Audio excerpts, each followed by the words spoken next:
आज के लेक्चर में हम देखेंगे कि जो हमारा एंगुलर एप्लीकेशन हमने क्रिएट किया था प्रीवियस वीडियो में, उसका वर्क फ्लो कैसे होता है, वो कैसे ब्राउज़र पे रन करता है।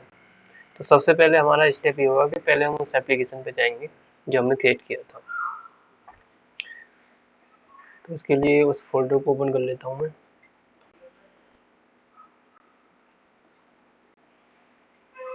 ये था।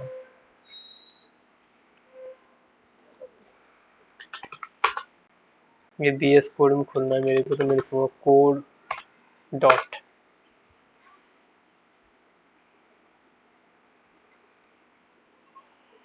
तो ये ओपन हो गया मेरा एप्लीकेशन VS कोड के अंदर। तो सबसे पहले ना हम इन फाइल्स को समझ लेते हैं थोड़ा सा। सारी फाइल समझने की जरूरत नहीं है। इनको समझने के बाद हम जाएंगे कंपोनेंट्स पे कि कंपोनेंट्स क्या होता है।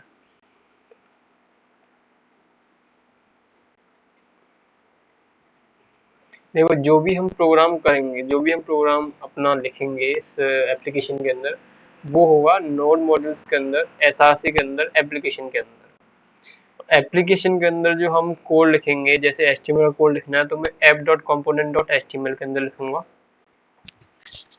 कोई सीएसएस लिखनी है तो मैं इस फोल्डर के अंदर लिखूंगा app dot component dot CSS file के अंदर। और ये है app dot component dot spec dot TS. Wait, तो हम थे इस पे app dot component dot HTML पे।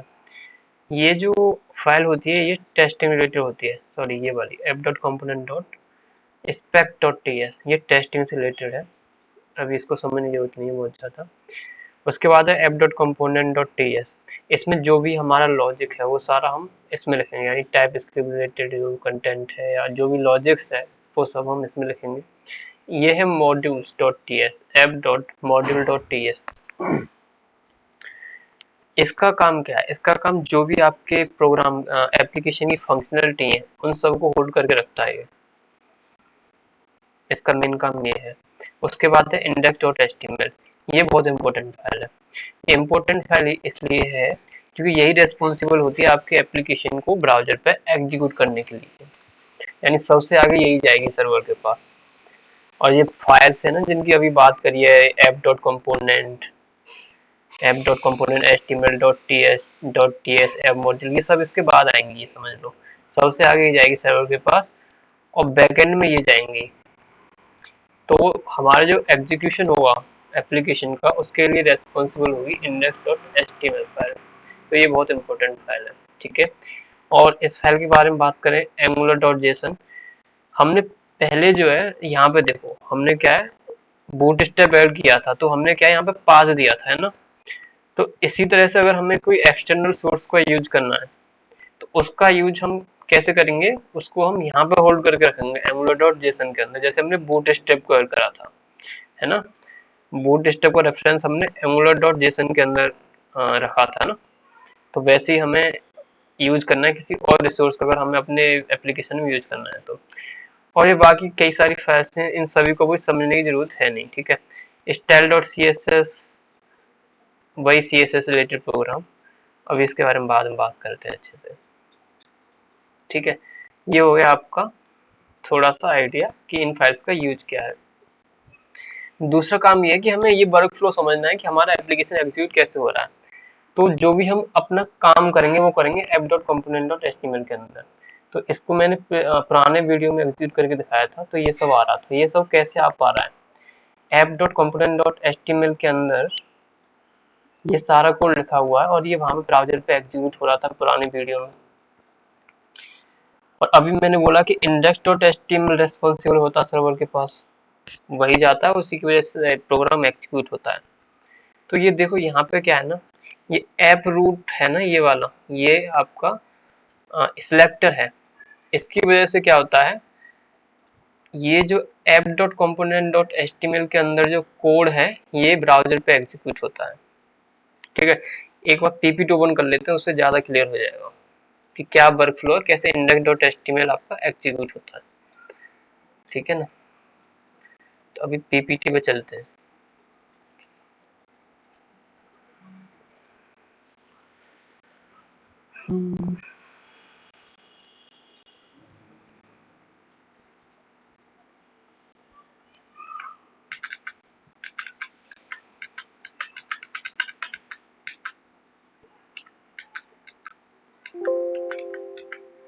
ये रहा work flow of executing of angular app in browser. Application related work is done inside SRC folder, जो कि मैंने अभी बताया था। main.ts के अंदर क्या करते हैं हम, जो बूटस्ट्रैप मॉड्यूल होता है उसके अंदर एक ऐप मॉड्यूल होता है बाय डिफॉल्ट, जो कि लोडेड होता है मेन टीएस के अंदर, सॉरी मेन टीएस के अंदर ये मॉड्यूल होता है ऐप मॉड्यूल। और इसको हम कहाँ पे लेके आते हैं, ये लोड कहाँ पे किया जाता है, app dot module dot TS file के अंदर इसको लोड किया जाता है। और जिसके अंदर क्या होता है, ये ऐप कंपोनेंट होता है। और ये ऐप कंपोनेंट के लिए क्या है, एक सिलेक्टर बनाते हैं हम, जो कि ये है ऐप रूट, ये सिलेक्टर बनाते हैं, ठीक है। और इस सिलेक्टर को, ये वाला जो है ऐप रूट, इसको हम कहाँ डाल देंगे, इंडेक्स डॉट एचटीएमएल के अंदर डाल देंगे, ठीक है। अभी मैंने दिखाया था कि इंडेक्स डॉट एचटीएमएल के अंदर ऐप रूट नाम का सिलेक्टर है। देखो दिखाऊं दोबारा, इंडेक्स डॉट एचटीएमएल, देखो ये रहा ना ऐप रूट, यही रेस्पॉन्सिबल है आपके जो कंपोनेंट है, बाय डिफॉल्ट कंपोनेंट जो है ऐप कंपोनेंट, उसको यहाँ पे लोड कर रहा है इंडेक्स डॉट एचटीएमएल फाइल के अंदर, ठीक है। इसी की वजह से आपका ये एग्जीक्यूट हो पा रहा है। तो ये इसका वर्क फ्लो है। तो यहाँ से हमें क्लियर हो गया होगा कि आपको कि एक्चुअल में आपका प्रोग्राम कैसे एग्जीक्यूट होगा, ठीक है। तो एक बार आप इसको एग्जीक्यूट करके भी देख लेते हैं अगेन। तो यहाँ पे फिर से लिखूंगा मैं ngserv ओ लिख देता हूँ डायरेक्ट, अगर मुझे ओपन करना है ब्राउजर में। वही पुराना वाला प्रोग्राम आएगा, यहाँ पे बूट स्ट्रैप कुछ बटन भी लगी होंगी, है ना।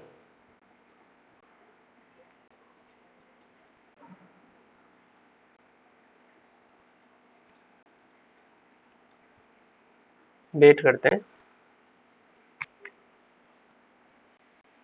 तो ये देखो कंपाइल हो गया सक्सेसफुली, और देखो ब्राउजर स्क्रीन पे ये डायरेक्ट ओपन भी हो गया है। तो जो भी कंटेंट मैंने app dot component dot HTML के अंदर लिखा था वो सब यहाँ पे आ गया है।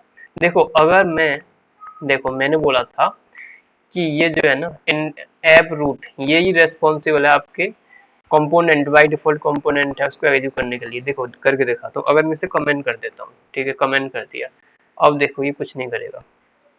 लोड करता हूँ, देखो क्लियर हो गया ना सारा कुछ। तो यही रेस्पॉन्सिबल है आपके जो app index dot HTML file के जो पीछे की जो फाइल्स हैं उनको एक तरह से कलेक्ट करके आप उसके पास लेके आ रहा है। यानी एक तरह से इसके पास सारी फाइल पड़ी हुई है, यानी पीछे से जो भी फाइल है जिनका भी जो काम है, एक तरह से बंडल है ना, वो सारा ऐप रूट के अंदर है। अगर ऐप रूट नहीं होगा आपके एप्लीकेशन में इंडेक्स डॉट एचटीएमएल के अंदर, तो आपका ये रन नहीं करेगा। अब देखो फिर से अनकमेंट कर दूंगा, अभी वापस से उधर जाऊंगा, मैं रिफ्रेश करूंगा तो वापस से एग्जीक्यूट हुआ, यहाँ पे फिर से आ गई, ठीक है। तो आप यहाँ समझ रहे होंगे इसका यूज क्या है और ये कितना इम्पोर्टेंट है। यही है जो इंडेक्स डॉट एचटीएमएल फाइल को लिंक कर रहा है आपकी जो बैकएंड में जो फाइल है उनके जो फ्लो है उससे, ठीक है।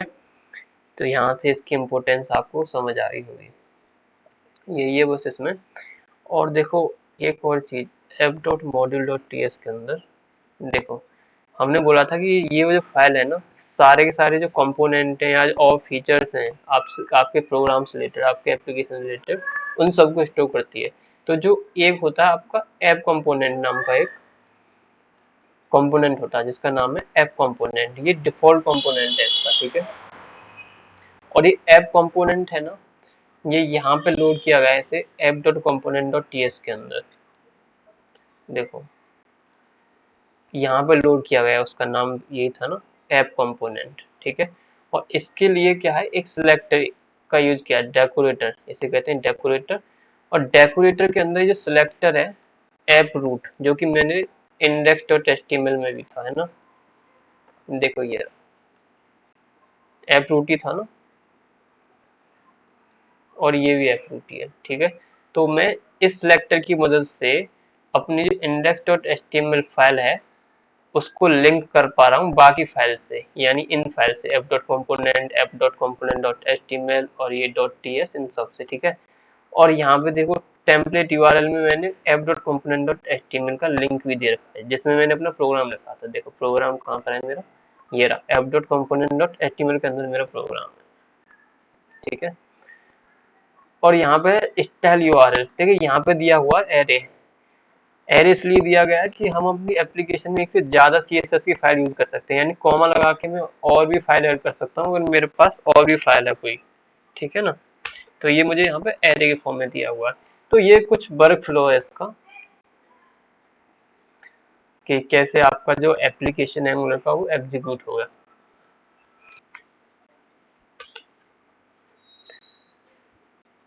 इसके बाद क्या है, हम थोड़ा कंपोनेंट को समझते हैं, कंपोनेंट क्या है।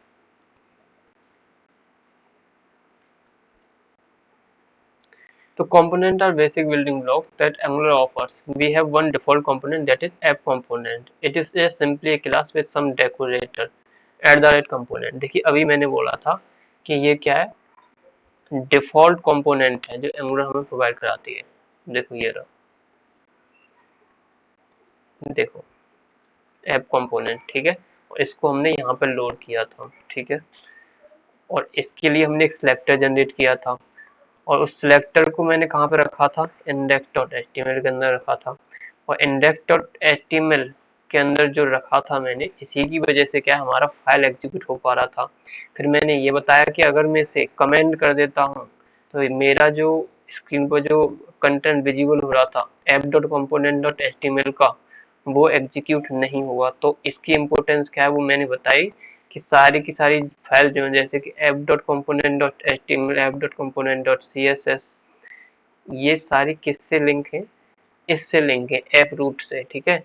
यानी अगर आपके इंडेक्स फाइल के पास ऐप रूट नहीं होगा, ऐप रूट नाम का ये कंपोनेंट नहीं होगा, तो आपका जो इंडेक्स है वो एग्जीक्यूट नहीं करेगा डेफिनेटली। अब वापस से चलते हैं उधर अपने पीपीटी पर।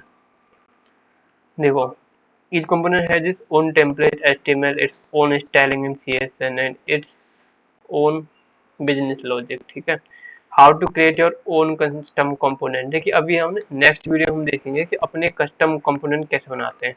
अभी हमने जो ऐप कंपोनेंट है, ये वाला जो कंपोनेंट अभी देखा मैंने .ts फाइल के अंदर, ये डिफॉल्ट था, ठीक है। अब हम अपने खुद के कंपोनेंट बनाएंगे जिन्हें हम एप्लीकेशन में कहीं भी यूज कर सकते हैं और एप्लीकेशन के बाहर भी यूज कर सकते हैं, ठीक है। तो देखो, Meta data component, selectors, template URL, style URL, देखो यहाँ पे भी ये सारी चीजें।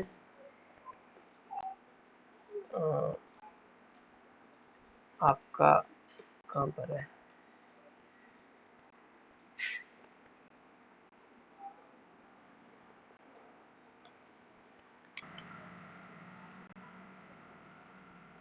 देखो ये रही ना, सिलेक्टर है, टेम्पलेट यूआरएल है और स्टाइल यूआरएल है ना। सिलेक्टर है, टेम्पलेट यूआरएल है और स्टाइल यूआरएल है। इन तीनों एट्रीब्यूट्स के थ्रू मैंने क्या है, अपनी जो app.component.html फाइल थी उसको मैंने सिलेक्टर को प्रोवाइड करा दिया, ठीक है, या ऐड कर दिया, कुछ ही बोल लो। तो यही है आज के लिए। नेक्स्ट वीडियो में हम देखेंगे अपने खुद के कस्टम कंपोनेंट कैसे क्रिएट कर सकते हैं। तो इस वीडियो में बस इतना ही। और ये है थोड़ा सा, कई बार क्या होता है ना, अगर हम VS कोड के टर्मिनल में इस कमांड को यूज करके सिर्फ ng सर्व का यूज करता हूँ या ng सर्व ओ का यूज करता हूँ, ठीक है ना, ng सर्व ओ का यूज करता हूँ, तो कई बार क्या एरर दिखाने लगता है, वो डायरेक्टली ब्राउजर में जाके ओपन नहीं होता। तो आप क्या है, आपको क्या करना है, आपको इस जो स्टेटमेंट है इसको अपने VS कोड के टर्मिनल में आपको उसे लिखना है या डालना है। उसके बाद क्या करना है, उसके बाद आपको ng सर्व ओ नाम का जो कमांड है उसको चलाना है, ठीक है। लेकिन अगर प्रॉब्लम ये दोबारा भी होती है, कई बार हो सकती है आपके सिस्टम में, कई बार ना हो, तो उसके लिए दूसरा सॉल्यूशन ये है, अगर आप इस स्टेटमेंट को अपने VS कोड के टर्मिनल में लगा देते हैं ना, मतलब एग्जीक्यूट कर देते हैं एक बार, उसके बाद ये वाला कमांड यूज करते हैं ng servo, तो नेक्स्ट टाइम आप अगर आएंगे और एग्जीक्यूट करेंगे उसको, इस कमांड को, तो वो प्रॉब्लम बिल्कुल आएगी नहीं फ्यूचर में, ठीक है। तो आई वुड प्रेफर कि आप इस वाले जो लाइन है ना, इसको पहले VS टर्मिनल के अंदर जाके एक बार वहाँ पे एग्जीक्यूट करा दें, उसके बाद ng servo नाम की जो कमांड है इसका यूज करें, तो आपको ये कोई प्रॉब्लम आएगी नहीं फ्यूचर में। तो बस यही है आज के लिए ना, ठीक।